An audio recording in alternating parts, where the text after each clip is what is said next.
સુરત શહેરના Dindoli Navagam CNG pump પાસે બાઇકની ટક્કર કાર સાથે થતા નજીવી બાબતે કાર ચાલકે રેમ્બો ચાકુ કાઢીને હુમલાની ધમકી બાઇક ચાલકને આપી.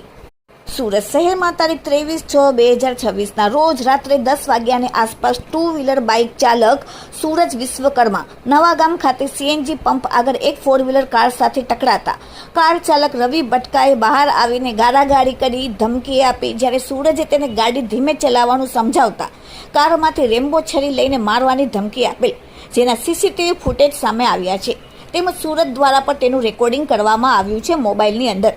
હાલમાં સીસીટીવી રેકોર્ડિંગ અને સૂરજના આક્ષેપ પ્રમાણે ડિંડોલી પોલીસ તમામ બાબતે સમગ્ર ઘટનાની તપાસ કરી રહી છે. Bureau report, daily India TV, Surat.